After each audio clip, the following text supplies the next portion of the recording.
దేశ స్వాతంత్ర్యం కోసం ఎంతో మంది స్వాతంత్ర సమరయోధులు ప్రాణత్యాగం చేశారని నగరపాలక సంస్థ కమిషనర్ సిహెచ్ నాగనరసింహరావు అన్నారు. 75వ గణతంత్ర దినోత్సవ వేడుకలను కాకినాడ నగరపాలక సంస్థ కార్యాలయంలో శుక్రవారం వేడుకగా నిర్వహించారు. కార్పొరేషన్ కమిషనర్ సిహెచ్ నాగనరసింహరావు ఇతర అధికారులు తొలుత జాతిపిత మహాత్మా గాంధీ, భారత రాజ్యాంగ నిర్మాత డాక్టర్ బిఆర్ అంబేద్కర్ చిత్రపటాలకు పూలమాలలు వేసి నివాళులర్పించారు.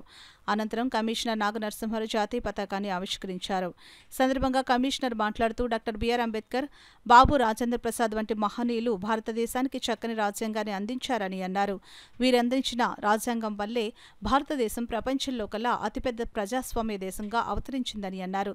ఈ సందర్భంగా విధి నిర్వహణలో ఉత్తమ సేవలందించిన 45 మంది వివిధ విభాగాల సిబ్బంది, సచివాలయ ఉద్యోగులకు కమిషనర్ నాగనరసింహరావు ప్రశంసా పత్రాలను అందజేశారు. అనంతరం స్వీట్లు పంపిణీ చేశారు. ఈ కార్యక్రమంలో కాకినాడ నగరపాలక సంస్థ deputy commissioner Kona Srinivas, SEP Satyakumari, smart city SEP Venkatrao, manager Kari Satyanarayana, MHO doctor Prithvicharan, DCP Haridas, ACP Nagasastrulu, EE Madhavi, TPRO Mane Krishnamohan, వివిధ విభాగాధిపతులు, సూపరింటెండెంట్లు, కార్పొరేషన్ ఉద్యోగులు పాల్గొన్నారు.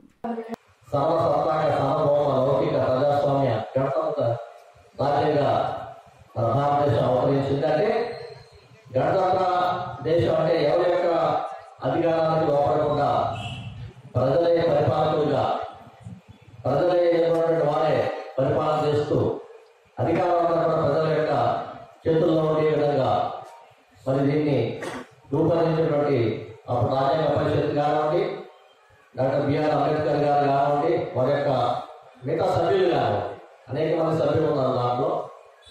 సో అయితే ముఖ్యమైన భూమిక అంబేద్కర్ గారిది. అనేక మంది సభ్యులు దాన్ని తయారు చేసి అమలులోకి తీసుకురావడం జరిగింది. అనేక రాజ్యాంగం అనేక సార్లు సవరణకి గురైంది. కానీ ఏదైతే మనకి ఆ పీఠిక అయితే ఏదైతే ఉందో, ఆ పీఠికలో ఉన్నటువంటిది ఏదైతే దాన్ని బేస్ చేసుకునే మనకి ఇప్పటికీ కూడా సుప్రీంకోర్టు గారు, గౌరవ న్యాయస్థానాలు కానీ దాని మీద బేస్ అయ్యే ఏదైనా తీర్పులు చెప్తూ ఉంటాయి. అటువంటి గొప్ప రాజ్యాంగం మన రాజ్యాంగం.